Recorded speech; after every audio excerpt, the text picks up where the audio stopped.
ಎಲ್ರಿಗೂ ನಮಸ್ತೆ. 2 ದಿನದಿಂದ ಸೌಜನ್ಯ ಬಗ್ಗೆ ಒಂದು ವಿಡಿಯೋ ಮಾಡಾಕಿದ್ವಿ. ರೋಡ್ ಬೀದಿ ಅಲ್ದಿದ್ದೀವಿ. ಶಿವಾಜಿನಗರಿಂದ ಮೆಜೆಸ್ಟಿಕ್ ಮಾರ್ಕೆಟ್ ಅಂತೆಲ್ಲ ಅಲ್ದು ವಿಡಿಯೋ ಮಾಡಾಕಿದ್ದೀವಿ. ಆ ವಿಡಿಯೋಗೆ 25,000 ಜನ ಲೈಕ್ಸ್ ಬಂದಿದೆ, ಶೇರ್ ಆಗಿದೆ. ತುಂಬಾ ಹೊಟ್ಟೆ ಹೆಂಗ್ ಉರಿತಾ ಇದೆ ಅಂದ್ರೆ ದೇವರಣೆ, ಆ ಬೇವರ್ಸಿ ಕಚಡ ನಾಯಿ ನನ್ನ ಮಕ್ಕಳು ಯಾರು ಗೊತ್ತಿಲ್ಲ. ಇವಾಗ ನೋಡ್ರ ವಿಡಿಯೋ ಡಿಲೀಟ್ ಆಗಿದೆ. ವಿ ರಿಮೂವ್ಡ್ ಯುವರ್ ಪೋಸ್ಟ್ ಅಂತ ಬರ್ತಾ ಇದೆ. ಏನಕ್ಕೆ ಪೋಸ್ಟ್ ರಿಮೂವ್ ಮಾಡಿರೋದು? ಯಾವ ನನ್ನ ಮಗ ಮಾಡೋದ? ತಗಡ್ ನನ್ನ ಮಗ ನಮ್ ಪೋಸ್ಟ್ ನೋಡು, ಸೌಜನ್ಯ ಗೆದ್ದು ಬಾ ಸೌಜನ್ಯ ಅಂತ ಅಂದ್ಬಿಟ್ಟು ನಾನು ಒಂದು ವಿಡಿಯೋ ಹಾಕಿದ್ರೆ ರೋಡಲ್ಲಿ ಹೋಗ್ಬಿಟ್ಟು ಅಲ್ಕೊಂಡ್ ವಿಡಿಯೋ ಮಾಡಿ ಹಾಕಿದ್ದೀವಿ. ಆ ವಿಡಿಯೋ ಇವಾಗ ಡಿಲೀಟ್ ಆಗಿದೆ. ನನ್ನ ಅಕೌಂಟ್ಗೂ ಪ್ರಾಬ್ಲಮ್ ಮಾಡಿಕ್ಕಿದ್ದಾರೆ. ಆ ತಗಡ್ ನನ್ನ ಮಗ ಏನೋ ಬ್ಯಾಕಿಂದ ಆಟ ಆಡ್ತೀನೋ ನಾಯಿ ನನ್ನ ಮಗನೇ. ಸೌಜನ್ಯ ವಿಡಿಯೋ ಡಿಲೀಟ್ ಮಾಡ್ಬಿಟ್ರೆ ನಾವು ಎದ್ಕೊಂಡ್ ಬಿಡ್ತೀವಿ ಅಂದ್ಕೊಂಡಿದ್ದೀಯಾ? ಯಾಕೋ ಈ ತರ ನಿಮ್ ಗೌರ್ಮೆಂಟ್ ಸೇಲ್ ಆಯ್ತು, ಅವ್ರು ಸೇಲ್ ಆದ್ರು ಇವ್ರು ಸೇಲ್ ಆದ್ರು ನಾವು ಸೇಲ್ ಆಗ್ತೀವಿ ಅಂತ ಅನ್ಕೊಂಡಿದ್ಯಾ? ನಾವು ಜೀವ ಹೋದ್ರು ಸೇಲ್ ಆಗೋದಿಲ್ಲ. ನೋಡು, ವಿ ರಿಮೂವ್ಡ್ ಯುವರ್ ಪೋಸ್ಟ್.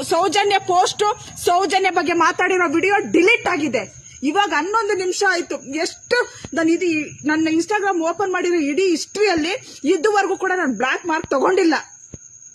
ಇವಾಗ ಎಲ್ಲ ಬ್ಲಾಕ್ ಮಾಡಿಟ್ಟಿದ್ದಾರೆ. ನನ್ನ ತಲೆನೇ ಕೆಡಿಸ್ಕೊಳಕ್ ಹೋಗೋದಿಲ್ಲ. ಇದು ನೋಡಿ, ವಿ ರಿಮೂವ್ ಯುವರ್ ಪೋಸ್ಟ್ ಅಂತ ಬರ್ತೈತೆ. ಸೌಜನ್ಯ ಬಗ್ಗೆ ಮಾಡಿದ ವಿಡಿಯೋ ರಿಮೂವ್ ಮಾಡಿದ್ದಾರೆ. ಮತ್ತೆ ನಾನು ಯಾರಿಗೂ ಮೆಸೇಜ್ ಕಳ್ಸಕ್ಕಾಗಲ್ಲ, ಯಾರ ಮೆಸೇಜ್ ನನಗೆ ಬರೋದು ಇಲ್ಲ. ಆ ತರ ಮಾಡಿಟ್ಟಿದ್ದಾರೆ. ನನ್ನ ಅಕೌಂಟ್ಗೆ ಪ್ರಾಬ್ಲಮ್ ಮಾಡಿಟ್ಟಿದ್ದಾರೆ. ಆ ತಗಡ್ ನನ್ನ ಮಗ ಕಚಡ ನನ್ನ ಮಗಳೇ. ನನ್ನ ಜೀವ ಹೋದ್ರು ಕೂಡ, ನನ್ನ ರಕ್ತ ಹರಿದ್ರು ಕೂಡ ನಾನ್ ಮಾತ್ರ ಬಿಡೋದಿಲ್ಲ. ಈ ಸೌಜನ್ಯ ಬಗ್ಗೆ ಹೋರಾಟ ಮಾಡ್ತೀನಿ. ಇದು ಸಾಕ್ಷಿ. ನಾನು ಸ್ಕ್ರೀನ್ ಶಾಟ್ ತಗೊಂಡ್ ಇಟ್ಕೊಂಡಿದ್ದೀನಿ. ನೋಡಿ, ಗಂಗಾ 7 ಮತ್ತೆ ಪಾಪ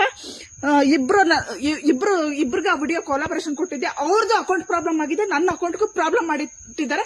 ಸೌಜನ್ಯ ಬಗ್ಗೆ ವಿಡಿಯೋಸ್ ಮಾಡಿದ್ರೆ ಅವ್ರ ಅಕೌಂಟ್ಗಳೆಲ್ಲ ಪ್ರಾಬ್ಲಮ್ ಮಾಡ್ತಾರೆ. ಆ ವಿಡಿಯೋಗಳೆಲ್ಲ ಡಿಲೀಟ್ ಆಗ್ತಾ ಇದಾವೆ ಈ ತಗಡ್ ನನ್ನ ಮಗನಿಂದ.